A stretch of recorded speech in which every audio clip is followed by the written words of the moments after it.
നമസ്കാരം. വിശാല കേരളം കാന്തപുരം എന്ന് വിളിക്കുന്നു സ്നേഹാദരങ്ങളോടെ. ഇസ്ലാമിക പൗരോഹിത്യ സമുച്ചയത്തിൽ ഷെയ്ഖ്, ശിഷ്യഗണങ്ങളിൽ ഉസ്താദ്. കാന്തപുരം ഷെയ്ഖ് AP Abubakar Musliyar on record പരിപാടിയിൽ പങ്കെടുക്കാൻ സദയം സമയം കണ്ടെത്തിയതിന് നന്ദി. ഏറെ വിവാദങ്ങൾ കാന്തപുരം എന്ന കൊച്ചു ഗ്രാമത്തിൽ നിന്ന് തുടങ്ങി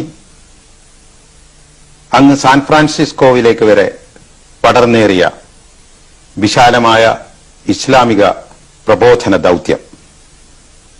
അതിനിടയിൽ കേരളത്തിന്റെ എന്നും സങ്കീർണമായ സാമൂഹ്യ രാഷ്ട്രീയ പശ്ചാത്തലങ്ങളിൽ ചോദ്യങ്ങളും ഉത്തരങ്ങളും, അവക്കിടയിലുള്ള സംഘർഷങ്ങൾക്കിടയിൽ എല്ലാവർക്കുമിടയിൽ സൗഹൃദം എന്ന സന്ദേശവുമായി, മനുഷ്യ മനസ്സുകളെ കോർത്തിണക്കാൻ എന്ന ലക്ഷ്യവുമായി 1999 നവംബറിൽ കാസർഗോഡ് നിന്ന് ഇങ്ങ് തിരുവനന്തപുരം വരെ കേരള യാത്ര. വിശാലമായ ഈ പശ്ചാത്തലത്തിൽ നിന്നും ഇപ്പോൾ ഈ സംഭാഷണം തുടങ്ങുമ്പോൾ കാന്തപുരം എന്താണ് കേരളത്തിലെ ജനസഹസ്രങ്ങളോട് പറയുക?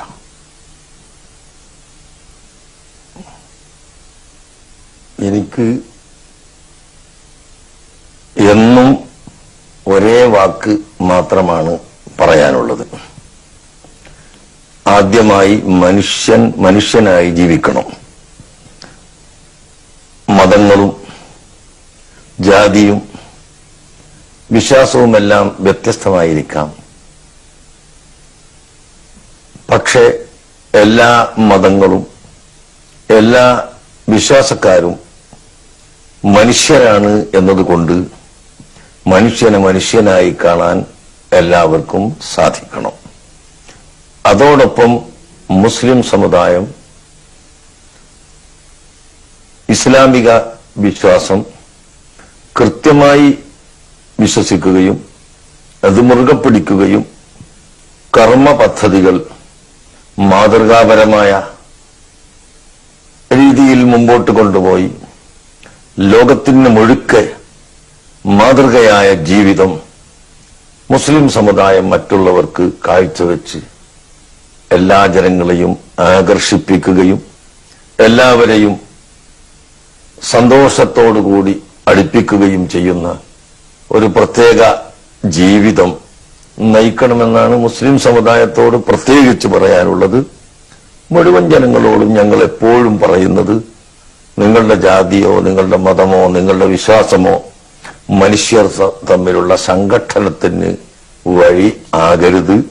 മനുഷ്യനെ മനുഷ്യനായി കാണാനും രാജ്യത്തിന്റെ നന്മയ്ക്ക് വേണ്ടി ഒത്തൊരുമിച്ച് പ്രവർത്തിക്കാനും സമാധാനത്തിനും സൗഹൃദത്തിനും സഹിഷ്ണുതയ്ക്കും വേണ്ടി യത്നിക്കാനും നിങ്ങൾക്ക് സാധിക്കണം. ഇതാണ് ഇസ്ലാമിക സന്ദേശം. ഈ സന്ദേശമാണ് ഞാൻ എപ്പോഴും ചെയ്യാറുള്ളത്. അത് തന്നെയാണ് ഇപ്പോഴും. പ്രത്യേകമായ മാറ്റം ഒന്നും ഇല്ല. വളരെ കലുഷിതമായ ഒരു സാമൂഹ്യ രാഷ്ട്രീയ പശ്ചാത്തലത്തിൽ അങ്ങ് 5 വർഷം മുമ്പ് നടത്തിയ കേരള യാത്ര, അതിനുശേഷം ഇപ്പോഴുള്ള കേരളത്തിന്റെ അവസ്ഥ, അത്തരം യാത്രകൾ, അത്തരം ദൌത്യങ്ങൾ ഈ കൊച്ചു കേരളത്തിൽ എന്തെങ്കിലും നിർണായകമായ നന്മകൾ ഉണർത്തിയിട്ടുണ്ടോ? അല്ല, ഫലം അങ്ങയെ സംബന്ധിച്ചിടത്തോളമെങ്കിലും നിരാശയാണ്? ഞങ്ങളുടെ യാത്രയും പ്രവർത്തനവും മൂലം നന്മയും ഗുണവും ഉണ്ടായിട്ടുണ്ട് എന്നത് ഒരു സത്യമാണ്. പക്ഷേ മനുഷ്യ പ്രകൃതി ഇടയ്ക്കിടെ അവരെ ഉണർത്തിക്കൊണ്ടിരിക്കുകയും ഇടയ്ക്കിടെ പരിവർത്തനത്തിലേക്ക് തള്ളിക്കൊണ്ടിരിക്കുകയും വേണമെന്നത് മനുഷ്യ പ്രകൃതിയാണ്. ആ നിലക്ക് ജനങ്ങളിൽ വന്നുകൊണ്ടിരിക്കുന്ന പ്രകൃതിപരമായ ചില ചിന്താഗതികളും കുഴപ്പങ്ങളും ഇപ്പോൾ അല്പം കാണുന്നതിൽ ഖേദമുണ്ട്. അതുകൊണ്ട് നമ്മുടെ ആ പ്രവർത്തനവും ദൌത്യവും നിർത്തിക്കളയാതെ വീണ്ടും പ്രവർത്തിക്കണമെന്നത് അനിവാര്യമാണ്. ഇതിന്റെ അടിസ്ഥാനത്തിൽ തന്നെ ഞാൻ സുപ്രീം കൗൺസിൽ ചെയർമാനായി എന്റെ കീഴിൽ പ്രവർത്തിക്കുന്ന SYS അടുത്ത ദിവസം കേരളത്തിലുടനീളം ഒരു ക്യാമ്പയിൻ ആരംഭിച്ചിട്ടുണ്ട്, നടത്തുകയാണ്. ആ ക്യാമ്പയിന്റെ ലക്ഷ്യം തന്നെ കേരളത്തെ കൊലക്കയറിൽ നിന്ന് മോചിപ്പിക്കുക, രക്ഷിക്കുക, സുരക്ഷാ സംവിധാനം ലോകത്തിന് നേർന്നു കൊടുക്കുക. SYS എന്ന് പറഞ്ഞാൽ സുന്നി യുവജന സംഘം, സമസ്ത കേരള സുന്നി യുവജന സംഘം. അങ്ങനെ ജനങ്ങൾ ആഡംബര ജീവിതത്തിലൂടെയും അധാർമികതയിലൂടെയും നാശത്തിലേക്ക് വഴി തെറ്റിപ്പോയിക്കൊണ്ടിരിക്കുമ്പോൾ അതിൽ നിന്നും ജനങ്ങളെ മോചിപ്പിച്ചെടുക്കാൻ ബോധവൽക്കരണം നടത്തുക ഇത് അനിവാര്യമാണ്. ഒരിക്കൽ കേരളയാത്രയിലൂടെ അത് ചെയ്തുവെങ്കിൽ ഇന്ന് മറ്റൊരു പ്രമേയത്തിലൂടെ ഞങ്ങളുടെ സംഘടന തന്നെ ആ കാര്യം ചെയ്തുകൊണ്ടിരിക്കുകയാണ്. അതിനാൽ നമ്മുടെ പ്രവർത്തനം ഫലപ്രദമല്ല എന്ന് ഒരിക്കലും പറഞ്ഞുകൂടാ, ഫലപ്രദം തന്നെയാണ്. പിന്നെയും പിന്നെയും ഉണ്ടാകുന്നതിൽ നമുക്ക് നിരാശപ്പെടാൻ പാടില്ല. നേതൃത്വത്തിന് പ്രത്യേകിച്ചും നിരാശ എന്നത് ഉണ്ടാകാൻ പാടില്ല. എപ്പോഴും ജനങ്ങളെ നല്ലതിലേക്ക് ക്ഷണിക്കുകയും സൗഹാർദ്ദത്തിലേക്ക് കൊണ്ടുവരികയും ചെയ്യാൻ കാലഘട്ടത്തിന് അനുയോജ്യമായ അനിവാര്യമായ പ്രവർത്തനങ്ങൾ ചെയ്തുകൊണ്ടിരിക്കണം. അത് ഇപ്പോഴും ചെയ്തുകൊണ്ടിരിക്കുന്നു. ഏറ്റവും പുതിയ വർത്തമാനകാലത്തിൽ നിന്ന് നമുക്ക് അങ്ങയുടെ ബാല്യത്തിലേക്ക്, ശൈശവത്തിലേക്ക് പോകാമെങ്കിൽ അവിടെ നിന്ന് ആവേശകരമായ പല വിവരങ്ങളുമാണ് എനിക്ക് മനസ്സിലാക്കാൻ സാധിച്ചത്. അതായത് അങ്ങയുടെ അഭിമന്യ പിതാവ് അഹമ്മദ് ഹാജി അങ്ങയുടെ ബാല്യത്തിൽ തന്നെ ബാപ്പ ഈ ലോകത്തോട് വിട പറഞ്ഞു. അപ്പോൾ ഉമ്മ കുഞ്ഞീമ ഹജ്ജുമ്മ അവരോട് മക്കളുടെ കാര്യം ബാപ്പ പറഞ്ഞപ്പോൾ ഓത്തിന് അയച്ച് അവരെ ധർമ്മപ്രബോധനത്തിന്റെ വഴിയിൽ ഞാൻ ഒരുക്കാം എന്ന് ഉമ്മ പറഞ്ഞു. ആ പശ്ചാത്തലത്തിലൊക്കെ ആ ബാല്യത്തെക്കുറിച്ച്, ശൈശവത്തെക്കുറിച്ച് വായിച്ചപ്പോൾ പിതാവിനെ കുറിച്ച് ഇങ്ങനെയൊരു പരാമർശം: തനിക്ക് അവകാശപ്പെട്ട ഭൂമിയിൽ നിന്ന് ജന്മിക്കിഷ്ടമില്ലെന്ന കാരണത്താൽ ഒരു നാളികേരം പോലും സ്വന്തമായി ഉപയോഗിക്കാതെ അദ്ദേഹം സൂക്ഷ്മത പുലർത്തി എന്ന് പറയുന്നു. ഹലാൽ അനുസരിച്ചിട്ടുള്ള ഒരു ജീവിത രീതി, അല്ലെങ്കിൽ അത് അനുസരിച്ചിട്ടുള്ള ഭക്ഷണം മാത്രം, നമുക്ക് വിധിക്കാത്തത്, നമുക്ക് അർഹമല്ലാത്തത് ഒന്നും സ്പർശിക്കരുത്. അത്രയും മൗലികമായ നന്മയിലൂന്നിയ, ധാർമ്മികതയിലൂന്നിയ ഒരു പാരമ്പര്യത്തിന്റെ തുടർച്ചയാണ് അങ്ങ്. ആ ധർമ്മനീതികൾ ഈ സങ്കീർണമായ ലോകത്ത്, ഭൗതിക ജീവിതത്തിൽ പുലർത്താൻ പറ്റുന്നുണ്ടോ? തീർച്ചയായും അത് പുലർത്താൻ സാധിക്കും. എന്റെ പിതാവ് എന്റെ ചെറുപ്പത്തിൽ പഠിപ്പിച്ച അതേ മാർഗം തന്നെയാണ് ഞാൻ ഇന്ന് തുടർന്നു വരുന്നത്. അതിന് വ്യക്തമായ ഉദാഹരണം ആണ് ഞാൻ നടത്തുന്ന ഏറ്റവും വലിയ ഒരു പ്രസ്ഥാനം എന്നോണം വളർന്നു വന്ന മർക്കസ് സഖാഫത്തി സുന്നിയ, സുന്നി കൾച്ചറൽ സെന്റർ. കോഴിക്കോട് ജില്ലയിൽ കാരന്തൂർ എന്ന പ്രദേശത്താണ് അതിന്റെ ഹെഡ് ഓഫീസും സ്ഥാപനങ്ങളിൽ പ്രധാനമായതും നിലകൊള്ളുന്നത്. അതിന്റെ ബ്രാഞ്ചുകൾ എന്നോണം കേരളത്തിലുടനീളവും ഇന്ത്യയുടെ വ്യത്യസ്ത കേന്ദ്രങ്ങളിലും പഠിപ്പിച്ചുകൊണ്ടും പ്രവർത്തിച്ചുകൊണ്ടും ഇരിക്കുന്നു. ഇവിടെയെല്ലാം ഓരോ ഇനവും വകമാറി ചിലവഴിക്കാതെ അനാഥകളുടേത് അനാഥകൾക്ക് തന്നെ, പണ്ഡിതരുടേത് പണ്ഡിതർക്ക് തന്നെ, സാധാരണക്കാരുടേത് സാധാരണക്കാർക്ക് തന്നെ, അങ്ങനെ വ്യത്യസ്തമായ ആവശ്യങ്ങൾക്ക് ഞങ്ങൾ സംഭരിക്കുന്ന സംഭാവനകളും സഹായങ്ങളും കൂട്ടിക്കുഴക്കാതെ, കൂട്ടിച്ചേർക്കാതെ പൂർണ്ണമായും അതിന്റെ യഥാർത്ഥ അവസ്ഥയിൽ തന്നെ ചെലവഴിക്കുകയും അതിന് ഞാനോ അല്ലെങ്കിൽ ഞങ്ങളുടെ മറ്റു പ്രവർത്തകരോ എന്തെങ്കിലും കമ്മീഷൻ പറ്റുകയോ അവിഹിതമായി എടുക്കുകയോ ചെയ്യാതെ വളരെ സൂക്ഷ്മതയോടുകൂടി കൊണ്ടുവരുന്നു. ഇത് നമ്മുടെ രക്തവും മജ്ജയും മാംസവും ഹലാലായ ഭക്ഷണം കഴിച്ച് ഹലാലായ വെള്ളം കുടിച്ച് അഥവാ അനുവദനീയമായ മാർഗത്തിലൂടെ വളരണമെന്നും അങ്ങനെ വളർന്നവർക്ക് മാത്രമേ പാരത്രിക മോക്ഷം സിദ്ധിക്കുകയുള്ളൂ എന്നും ഞങ്ങളുടെ ഉറച്ച വിശ്വാസവും ഞങ്ങൾ പഠിച്ചതും ഇപ്പോഴും പഠിപ്പിച്ചുകൊണ്ടിരിക്കുന്നതും അതാണ്. അതുകൊണ്ട് തന്നെ അതിന്റെ തുടക്കം എന്റെ പിതാവ് പഠിപ്പിച്ചത് ഞാൻ ഇപ്പോഴും ഓർക്കുകയും ശ്രദ്ധിക്കുകയും ചെയ്യാറുണ്ട്.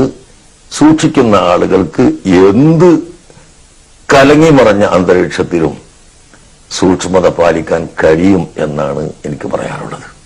കലങ്ങി മറഞ്ഞ അന്തരീക്ഷം എന്ന് കാന്തപുരം പറയുമ്പോൾ തീർച്ചയായും ഈ ധർമ്മനിഷ്ഠയുടെ തുടർച്ചയിൽ അങ്ങ് നേരിടേണ്ടി വന്ന അഗ്നിപരീക്ഷണങ്ങൾ തന്നെയായിരിക്കും മനസ്സിൽ. വായിച്ച് കേട്ടതായി ഓർമ്മയുണ്ട്, അല്ലെങ്കിൽ പറഞ്ഞു കേട്ടതായി ഓർമ്മയുണ്ട്. ഒരു പള്ളിയുടെ ഫണ്ട് സംബന്ധിച്ചുള്ള സാമ്പത്തിക ആരോപണത്തിന് അങ്ങ് വിധേയനായിരുന്നു. അതൊക്കെ മനസ്സിൽ ഉണ്ടാകും. ഏറ്റവും ഒടുവിൽ മർക്കസിന്റെ കാര്യത്തിൽ തന്നെ ചില തൽപര കേന്ദ്രങ്ങളായിരിക്കാം അങ്ങയുടെ ചില പ്രവർത്തനങ്ങളെ ചോദ്യം ചെയ്യുകയുണ്ടായി. ഇത്തരം അനുഭവങ്ങൾ മുൻനിർത്തി എന്താണ് പറയാനുള്ളത്? താങ്കൾ പറഞ്ഞതുപോലെ ഇവിടെ തൗഹീദ് പ്രചരിപ്പിക്കാൻ വന്ന ലക്ഷത്തിൽ പരം പ്രവാചകർ എല്ലാം വലിയ വലിയ അഗ്നിപരീക്ഷണങ്ങൾക്ക് വിധേയമായിട്ടാണ് ജീവിച്ചത്. അതുകൊണ്ട് തന്നെ ഞാനും എന്റെ അനുയായികളും എന്റെ പ്രസ്ഥാനവും ഈ രാജ്യത്തിന്റെ നന്മയ്ക്ക് വേണ്ടി പ്രവർത്തിക്കുന്നു എന്ന ഏക കാരണത്താൽ ധാരാളം അഗ്നി പരീക്ഷണങ്ങൾക്ക് വിധേയമാക്കപ്പെടുന്നു എന്നതൊരു സത്യമാണ്. പക്ഷേ താങ്കൾ പറഞ്ഞതുപോലെ പള്ളിയുടെ പണം സംബന്ധിച്ചും അതിനുശേഷം ഇപ്പോൾ മർക്കസ് സഖാഫത്തി സുന്നിയെ സംബന്ധിച്ചും എല്ലാം പറയുന്നവർക്ക് തന്നെ അതിന്റെ സത്യം അറിയാവുന്നതും ഇല്ലെങ്കിൽ തന്നെ അവർക്ക് പിന്നീട് അത് ബോധ്യപ്പെട്ടിട്ടുള്ളതും ആണ്. പള്ളിയുടെ പ്രശ്നത്തെ സംബന്ധിച്ച് അത് നിർവഹിക്കാൻ എന്നെ ഏൽപ്പിച്ച വ്യക്തി തന്നെ കേരളത്തിൽ വരികയും ഞാൻ പറഞ്ഞതാണ് സത്യമെന്ന് പ്രഖ്യാപിക്കുകയും ചെയ്തതോടെ ഈ കുപ്രചരണം നടത്തിയവർ നിരാശരാവുകയാണ് ഉണ്ടായത്. അതുപോലെ മർക്കസ് സഖാഫത്തി സുന്നിയ എന്ന ഈ സ്ഥാപനം അനധികൃതമായി അതിന്റെ പ്രവർത്തനം നടക്കുന്നില്ലെന്ന് ലോക ജനത വിശ്വസിക്കുന്നതും അതിന്റെ പേരിൽ അതിലേക്ക് സഹായ ഹസ്തങ്ങൾ നീട്ടുന്നതും ആണ്. ഇപ്പോഴും അതേ നിലയിൽ തന്നെ ആ സ്ഥാപനത്തിന് ജനങ്ങൾ സഹായ ഹസ്തങ്ങൾ നീട്ടുന്നുണ്ട്. ഒന്നുകൂടി വ്യക്തമായി പറഞ്ഞാൽ 27 കൊല്ലത്തിൽ ഇതുവരെയില്ലാത്ത അത്രയും അധികം വിദ്യാർത്ഥികളാണ് ആ സ്ഥാപനത്തിൽ ഈ വർഷം അപേക്ഷിച്ചിട്ടുള്ളത്.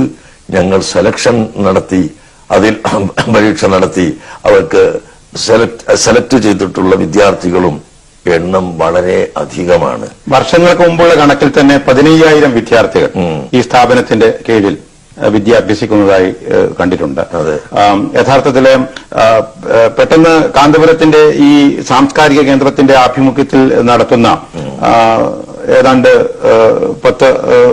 300ഓളം അല്ലെങ്കിൽ 100 കണക്കിന് ഉപവിദ്യാലയങ്ങൾ, 10,000-ഓളം മദ്രസകൾ, അങ്ങനെ വലിയ ഒരു സമുച്ചയം ഇത് നടത്തിക്കൊണ്ടുപോകുന്ന കാര്യത്തില് യഥാർത്ഥത്തില് ഒരുപക്ഷെ ഇന്നിപ്പോ കേരളത്തിലെ ഇസ്ലാമിക സമൂഹത്തിലെ ഏറ്റവും പ്രധാനപ്പെട്ട ഒരു സാംസ്കാരിക വിദ്യാഭ്യാസ സമുച്ചയമായി അങ്ങയുടെ നേതൃത്വത്തിലുള്ള ഈ സ്ഥാപനം വളർന്നു കഴിഞ്ഞിരിക്കുന്നു. ഇതിൽ അസൂയ പൂട്ട ഇവിടുത്തെ മുസ്ലിം സമുദായത്തിലെ ഇതര വിഭാഗങ്ങൾ നടത്തുന്ന ചില കുപ്രചരണങ്ങളും നേരിടേണ്ടി വരാറില്ലേ? തീർച്ചയായും ഉണ്ട്. ഇസ്ലാമിന്റെ പേരിൽ പ്രവർത്തിക്കുന്ന ചില സംഘടനകൾ കൊല്ലങ്ങളായി പ്രവർത്തിച്ചിട്ടും ഈ സ്ഥാപനത്തിന്റെ വളർച്ചയോ അതിന്റെ പകുതിയോ കാൽഭാഗമോ വളർച്ച ഉണ്ടാക്കാൻ അവർക്ക് സാധിക്കാത്തതിന്റെ പേരിൽ അസൂയ ഉണ്ടാവുക സ്വാഭാവികമാണല്ലോ. ആ അസൂയയിൽ നിന്ന് ഉടലെടുത്തതാണെന്ന് അവരുടെ ലേഖനങ്ങളിൽ നിന്നും പത്ര പ്രസ്താവനകളിൽ നിന്നും നമുക്ക് മനസ്സിലാക്കാവുന്നതാണ്. എന്റെ സ്ഥാപനമായ മർക്കസ് എന്ന ഒരേ ഒരു സ്ഥലത്ത് തന്നെ ഇപ്പോൾ 8,000-ലധികം വിദ്യാർത്ഥികൾ താമസിക്കുകയും പഠിക്കുകയും ചെയ്തുകൊണ്ടിരിക്കുന്നു. അതിന്റെ ബ്രാഞ്ചുകൾ എന്നോണം ഡൽഹി, ബാംഗ്ലൂർ, മദ്രാസ് തുടങ്ങിയ പ്രധാനപ്പെട്ട കേന്ദ്രങ്ങളിലും മറ്റ് ചെറിയ ചെറിയ ഗ്രാമങ്ങളിലും ധാരാളം സ്ഥാപനങ്ങളും പ്രവർത്തനങ്ങളും നടന്നുകൊണ്ടിരിക്കുന്നു.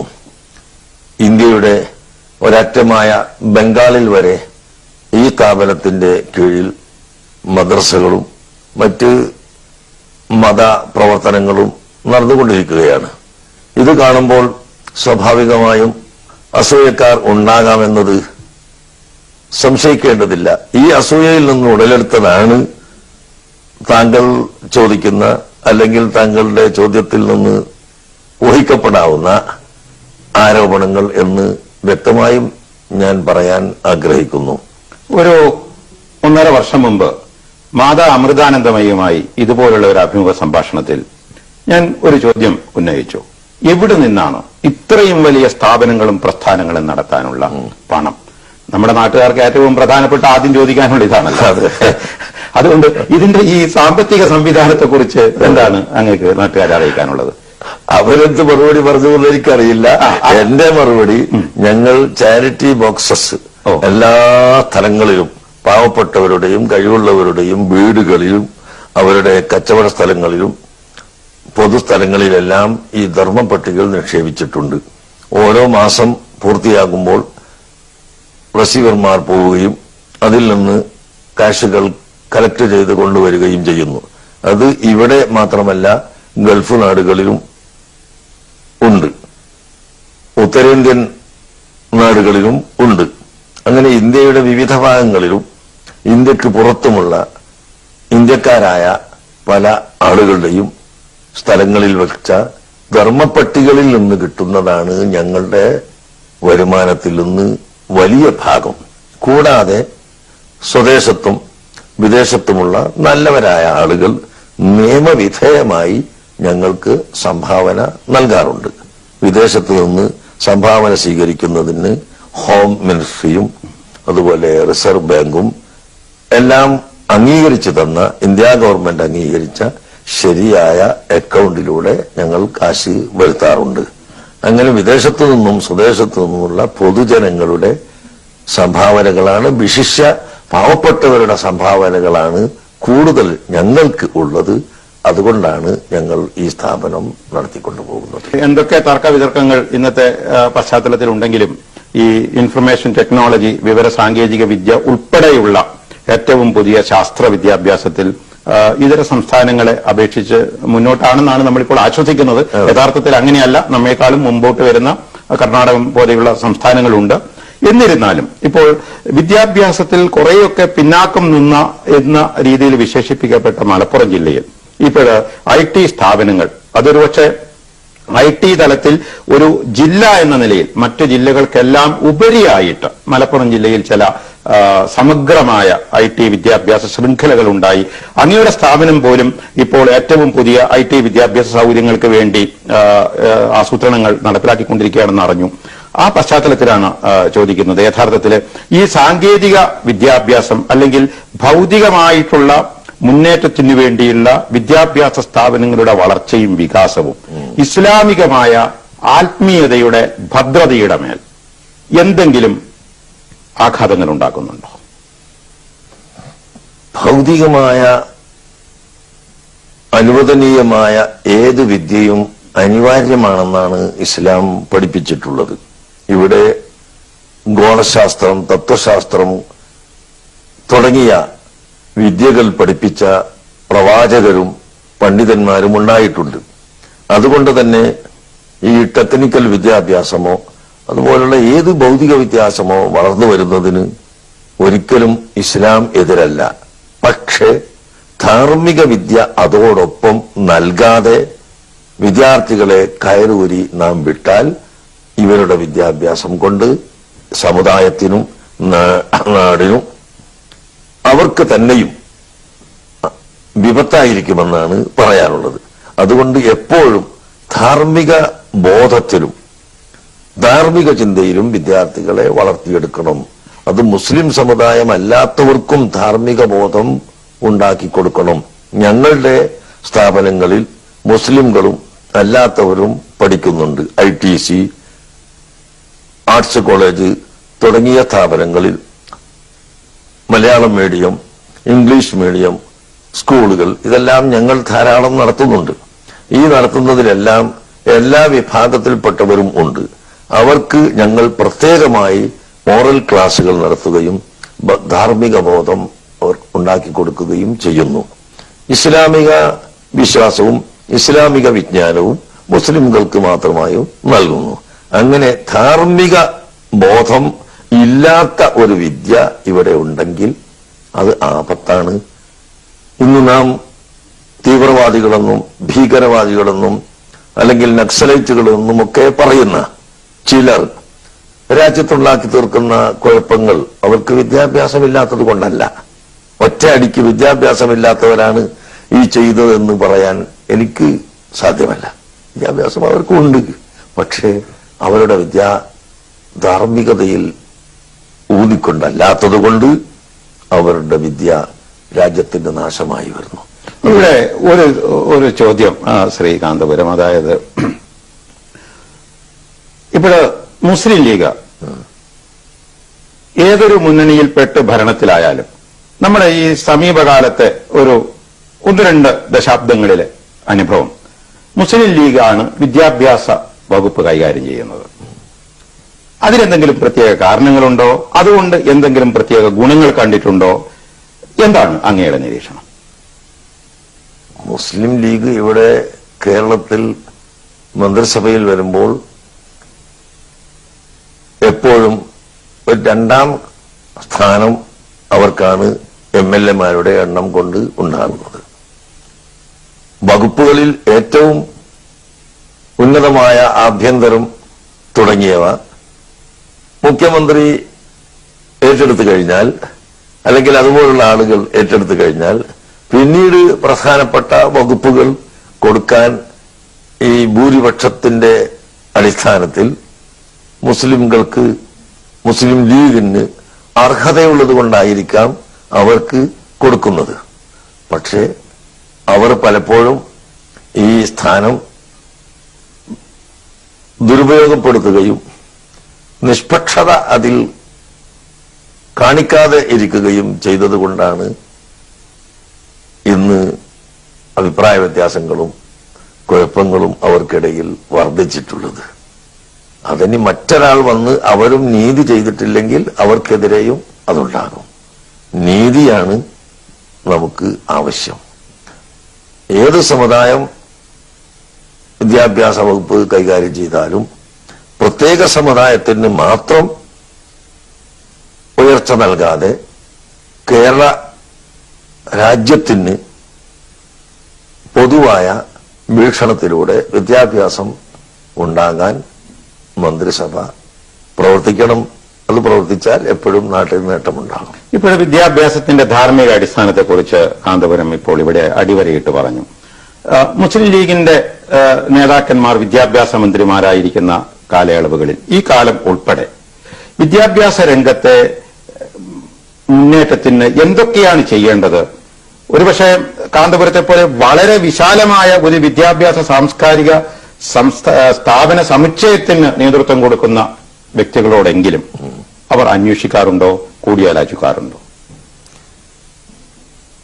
ഭരണാധികാരികൾ എന്ന നിലക്ക് എല്ലാ മതങ്ങളും എല്ലാ ചിന്താഗതിക്കാരും പഠിക്കുന്ന സ്ഥാപനമാണല്ലോ സ്കൂളുകൾ.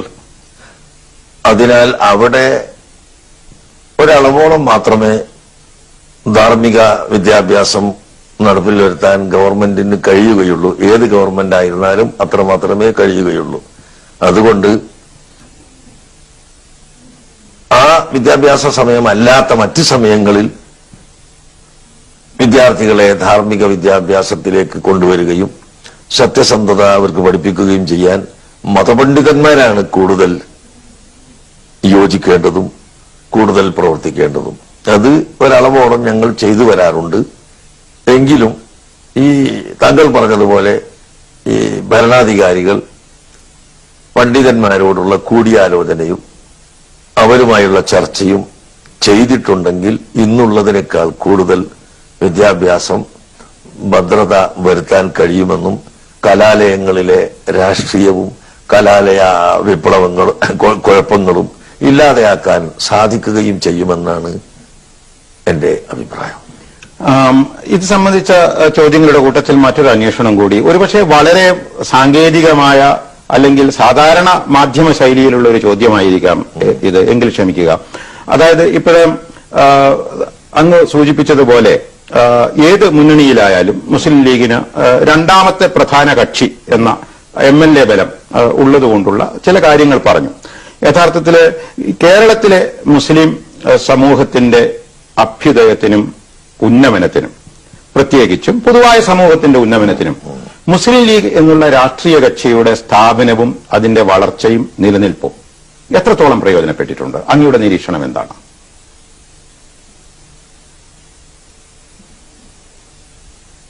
മുസ്ലിം ലീഗ് സമുദായത്തിന് മൊത്തത്തിൽ പുരോഗതി ഉണ്ടാക്കുന്ന വിഷയത്തിൽ ശ്രദ്ധിക്കാതെ പോവുകയും താൽപര്യമുള്ളവർക്ക് മാത്രം സഹായഹസ്തങ്ങൾ നീട്ടുകയും ചെയ്തു എന്ന കാരണം കൊണ്ടാണ് ഇവിടെ മുസ്ലിം ലീഗിനോട് മുസ്ലിമീങ്ങളിൽ തന്നെ ഒരു വലിയ വിഭാഗം എതിർപ്പ് വരാൻ കാരണം. രാഷ്ട്രീയം ഏതായിരുന്നാലും ഞങ്ങളെ സംബന്ധിച്ചിടത്തോളം ഞങ്ങൾക്ക് പ്രത്യേക രാഷ്ട്രീയം ഇല്ലാത്തവരാണ്.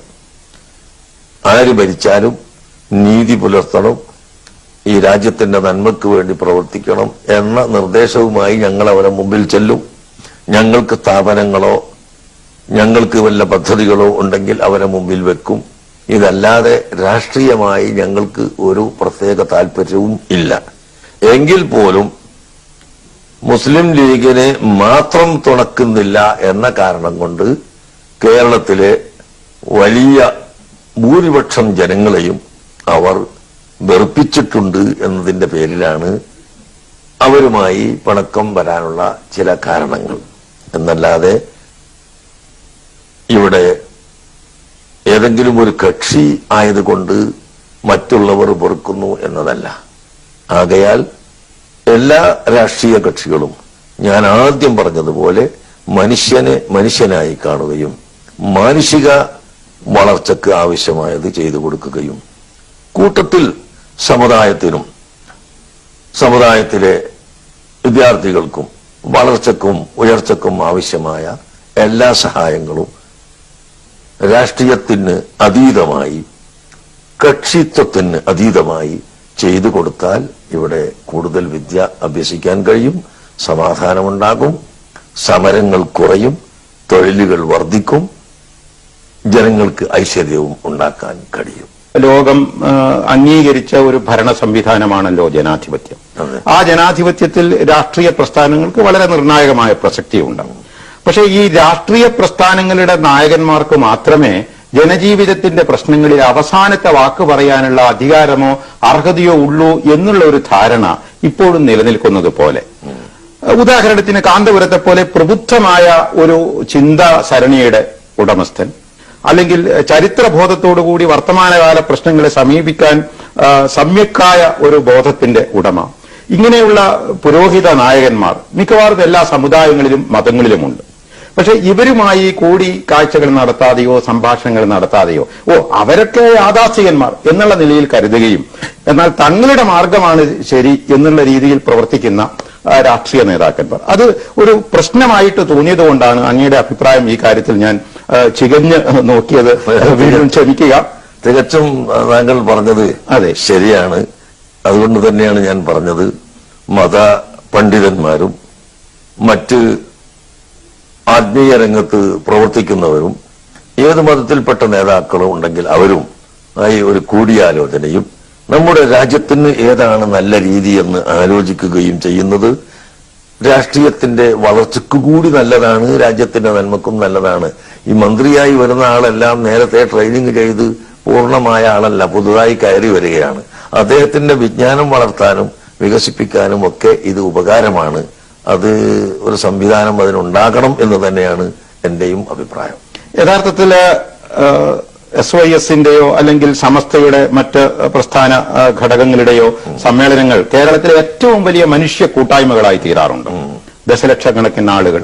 അത് ഒരു 4-5 ദിവസം തുടർച്ചയായി നടന്ന സമ്മേളനങ്ങൾ പോലും തന്നെ ആ കാര്യത്തിൽ വളരെ ശ്രദ്ധ പിടിച്ചു പറ്റിയിട്ടുണ്ട്. അഖിലെ പിന്നെ അങ്ങ് തന്നെ നടത്തിയ കേരള യാത്ര, ഇതിന്റെയൊക്കെ ഒരു അനുഭവ പശ്ചാത്തലത്തിൽ എന്റെ ആ രംഗത്തുള്ള അവസാനത്തെ ചോദ്യമാണ്. അതായത് ഈ മുസ്ലിം ലീഗ് എന്ന് പറഞ്ഞ ഒരു പ്രത്യേക രാഷ്ട്രീയ കക്ഷി ഉണ്ടായിരുന്നില്ലെങ്കിൽ മുസ്ലിം സമുദായത്തിൽപ്പെട്ട നിരവധി നേതാക്കന്മാർ കേരളത്തിലെ മറ്റു രാഷ്ട്രീയ പ്രസ്ഥാനങ്ങളിൽ ഇന്നുള്ളതിനേക്കാളും നിർണായകമായ രംഗത്ത് വരുമായിരുന്നുവോ? എന്താണ് അങ്ങയുടെ അഭിപ്രായം? മുസ്ലിം ലീഗ് ഇല്ലായിരുന്നുവെങ്കിൽ മറ്റ് രാഷ്ട്രീയത്തിൽ വരുമെന്നുള്ളത് തീർച്ചയാണല്ലോ. ഏതെങ്കിലും രാഷ്ട്രീയത്തിൽ പ്രവർത്തിക്കുന്നവരായിരിക്കും ഇവിടുത്തെ ബഹുഭൂരിപക്ഷം ജനങ്ങളും. ഞങ്ങളെപ്പോലെ ഞങ്ങൾക്ക് എല്ലാ രാഷ്ട്രീയക്കാരും രാഷ്ട്രീയമില്ലാത്തവരും വേണം, അവരുടെ എല്ലാ സഹായവും വേണം എന്നതുകൊണ്ട് മാത്രം ഞങ്ങൾ രാഷ്ട്രീയത്തിൽ പ്രവർത്തിക്കുന്നില്ല എന്നതൊഴിച്ചാൽ ഈ രാജ്യത്തെ ബഹുഭൂരിപക്ഷം ജനങ്ങളും ഏതെങ്കിലും ഒരു പ്രത്യേക രാഷ്ട്രീയവുമായി ബന്ധപ്പെട്ടുകൊണ്ട് ജീവിക്കുന്നവരാവാം. അപ്പോൾ ഇവിടെ മുസ്ലിം ലീഗ് ഇല്ലെങ്കിൽ ഈ മുസ്ലിം ലീഗിൽ പ്രവർത്തിക്കുന്നവർ മറ്റേതെങ്കിലും രാഷ്ട്രീയത്തിൽ പോകും, പ്രവർത്തിക്കും എന്നത് തീർച്ചയാണ്.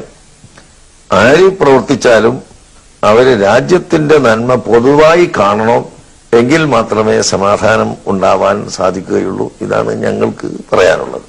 ഞാനിത് ചോദിക്കാൻ വേറൊരു കാരണം, ഈ കുറച്ച് ഒരു 10-30 കൊല്ലം മുമ്പ് വരെയൊക്കെ ഞാൻ മലബാറിൽ നിന്നാണ്, ഞാൻ കണ്ണൂരിൽ നിന്നാണ്. അപ്പോൾ ഈ കോഴിക്കോടൊക്കെ പ്രവർത്തിച്ച ആ കാലഘട്ടത്തില് സാധാരണ ഈ കോൺഗ്രസ് വൃത്തങ്ങളിൽ കേൾക്കുന്ന ഒരു പദമുണ്ട്, ദേശീയ മുസ്ലിം. ഞാൻ എന്നിട്ട് 1-2 പേരോട് ചോദിച്ചിട്ടുണ്ട്, നമ്മുടെ മർഹൂം അബ്ദുൽ റഹ്മാൻ സാഹിബിന്റെ കാര്യമൊക്കെ പറയുമ്പോൾ അവരൊക്കെ ദേശീയ മുസ്ലിം, അത് തൊട്ട് ഇങ്ങേറ്റ ആര്യാടൻ മുഹമ്മദ് വരെ ദേശീയ മുസ്ലിം. അപ്പൊ ഞാൻ ചോദിച്ചു, ദേശീയ മുസ്ലിം എന്ന് കോൺഗ്രസ്സുകാർ പറയുന്നു, അപ്പൊ ദേശീയ അല്ലാത്ത മുസ്ലിങ്ങളുണ്ടോ? വെറുതെ അന്ന് ചെറുപ്പക്കാരായതുകൊണ്ട് ചോദിച്ചതാണ്. യഥാർത്ഥത്തിൽ അങ്ങനെയുള്ള ഒരു വേർതിരിവ്, അങ്ങനെയുള്ള ഒരു ദുർവാസന ചില കാലങ്ങളിലെങ്കിലും നിലനിന്നിരുന്നില്ലേ? അങ്ങനെ ഒരിക്കലും ഉണ്ടാവാൻ പാടില്ല. ദേശീയ മുസ്ലിം എന്നതുകൊണ്ട് അവരെന്താണ് ഉദ്ദേശിച്ചത് എന്ന് എനിക്കറിയില്ല. പൊതുവെ ദേശത്തിന് വേണ്ടി പൊതുവായ കാര്യങ്ങളിൽ പൊതുവായി പ്രവർത്തിക്കുന്നവർ എന്ന അർത്ഥമാണ് എങ്കിൽ അത് എല്ലാ മുസ്ലിംകളും അങ്ങനെ ആവണം. അതേസമയത്ത് ദേശീയ മുസ്ലിം എന്ന് പറഞ്ഞുകൊണ്ട് ഇസ്ലാമിനെ കൈവിടാൻ ഒരിക്കലും പാടില്ല. മുസ്ലിം ഇസ്ലാമിനെ അതിന്റെ ശരിയായ രീതിയിൽ മുറുകെ പിടിച്ചുകൊണ്ട് തന്നെ ദേശത്തിന് വേണ്ടി, നാടിനു വേണ്ടി, രാജ്യത്തിന് വേണ്ടി പ്രവർത്തിക്കണം. അതാണ് ദേശീയ മുസ്ലിം എങ്കിൽ എല്ലാവരും ദേശീയ മുസ്ലിം ആയേ പറ്റൂ. യഥാർത്ഥത്തില് മുസ്ലിം സമൂഹത്തിന്റെ രാജ്യസ്നേഹത്തെക്കുറിച്ച് അങ്ങ് ചെയ്ത കാർഗിൽ പ്രഭാഷണങ്ങളൊക്കെ ഞാൻ ഓർക്കുന്നുണ്ട്. തീർച്ചയായിട്ടും ഏറ്റവും രാജ്യസ്നേഹോദ്ദീപകമായ രീതിയിലുള്ള പ്രഭാഷണങ്ങളായിരുന്നു കാന്തപുരം ആ കാലഘട്ടത്തിൽ നിർവഹിച്ചിരുന്നത്. അതിനുശേഷം ഒരു ഹിന്ദു മൗലികവാദികളുടെ ഇടപെടൽ ഇന്ത്യൻ രാഷ്ട്രീയത്തിൽ വരുത്തിയ മാറ്റങ്ങൾ, അത്തരം നിലപാടുകളെക്കുറിച്ച് ഇവിടുത്തെ ഹൈന്ദവ രാഷ്ട്രീയ മേഖലകളിലുണ്ടായ വ്യാഖ്യാന ഭേദങ്ങളെ തുടർന്ന് അന്നത്തെ നിലപാട് യഥാർത്ഥത്തിൽ വ്യക്തമാക്കിയതിന്റെ ശക്തി പോരാ എന്നോ അതിന് കുറച്ചുകൂടി അടിവരയിട്ട് പറയേണ്ടുന്ന കാര്യമുണ്ടോ എന്നോ ഇപ്പോൾ തോന്നുന്നുണ്ടോ? ഈ ഹൈന്ദവരിൽ ബഹുഭൂരിപക്ഷം ആളുകളും മറ്റ് മതത്തോട് വൈരാഗ്യവും എതിർപ്പും വെച്ചു പുലർത്തുന്നവരാണ് എന്ന് എനിക്ക് വിശ്വാസമില്ല, എനിക്ക് അഭിപ്രായമില്ല. ഹൈന്ദവരും ഇവിടെ സമാധാനത്തിൽ ജീവിക്കണമെന്ന് കരുതുന്നവരും അവരുടെ വിശ്വാസത്തിൽ മുന്നോട്ട് പോകണമെന്ന് ഉദ്ദേശിക്കുന്നവരും മറ്റ് മുസ്ലിം സമുദായമോ ക്രിസ്തീയ വിഭാഗമോ അവരുടെ വിശ്വാസത്തിൽ പോകുന്നതിന് വിരോധമില്ലെന്ന് കരുതുന്നവരും തന്നെയാണ്. പക്ഷേ താങ്കൾ സൂചിപ്പിച്ച പോലെ ഏതാനും കാലങ്ങൾക്ക് ശേഷക്കിടയിൽ ഹൈന്ദവ വിഭാഗത്തിൽ ഏതാനും ചില ആളുകൾക്ക് ഇവിടെ ഹൈന്ദവവൽക്കരിക്കണം, എല്ലാവരും അത് സ്വീകരിക്കണം എന്ന ചിന്തയുമായി പുറത്ത് വരാറുണ്ടല്ലോ. അങ്ങനെ ഏക സിവിൽ കോഡിന്റെ വാദവുമായി എല്ലാം വരാറുണ്ട്. ഈ വാദം ഒരിക്കലും ബുദ്ധിപരമായി അംഗീകരിക്കാവുന്നതല്ല. അതുപോലെ നമ്മുടെ ഇന്ത്യൻ ഭരണഘടനയ്ക്കും വിരുദ്ധമാണ്. എല്ലാ ഭരണഘടനയും മാറ്റിവെച്ച് സ്വന്തം ബുദ്ധി കൊണ്ട് ആലോചിച്ചാൽ തന്നെ വിവിധ മതങ്ങളും വിവിധ ജാതികളും വിവിധ ആശയക്കാരുമുള്ള ഇന്ത്യ രാജ്യത്ത് ഒരേക ചിന്താഗതി വരണം എന്ന് പറയുന്നത് അർത്ഥശൂന്യമാണ്, വാസ്തവ വിരുദ്ധമാണ്. ഒരിക്കലും നടക്കാത്ത കാര്യവും ആണ്. അങ്ങനെ ചിലർ ഇന്ന് ബാധിക്കാൻ തുടങ്ങിയതും രാജ്യത്ത് കുഴപ്പങ്ങൾ വരുത്തി തീർക്കുന്നുണ്ട്. അതുകൊണ്ട് അവർക്ക് ബോധവൽക്കരണം നടത്തണം. അവരെയും നമുക്ക് ചിലപ്പോഴെങ്കിലും അങ്ങേ പോലെയുള്ള വളരെ മിതത്വമാർന്ന പുരോഹിതന്മാരുമായി സംഭാഷണം നടത്തവേ ഞാൻ ഒരു കാര്യം അന്വേഷിക്കാറുണ്ട്. അതായത് ഭൂരിപക്ഷ ന്യൂനപക്ഷ വിഭാഗങ്ങളെ കുറിച്ചുള്ള സങ്കല്പം, അതിന്റെ ഒരു ദേശീയ വീക്ഷണവും അതിന്റെ ഒരു അന്തർദേശീയ വീക്ഷണവും. ഇവിടെ ഹിന്ദു വർഗീയവാദം ഇവിടെ വേര് പിടിക്കാനുള്ള ഒരു സാഹചര്യം ഇപ്പോൾ നിലവിലുണ്ടെങ്കിൽ ഒരുപക്ഷെ ഇതൊരു ചോദ്യമാണ്, വെറും സൈദ്ധാന്തികമായ ഒരു അന്വേഷണം എന്ന് കരുതിയാൽ മതി. ലോകതലത്തിൽ ഹൈന്ദവ സമുദായം വളരെ ന്യൂനപക്ഷമാണ്. തീർച്ചയായും ക്രൈസ്തവ, ഇസ്ലാമിക, സാമൂഹ്യ വിഭാഗങ്ങൾക്ക് ശേഷം പിറകിലാണ്. അപ്പോൾ അതേസമയം ഇന്ത്യ എന്ന് പറയുന്ന ഒരു രാജ്യത്ത് മാത്രം ഒരുപക്ഷെ രാഷ്ട്രീയ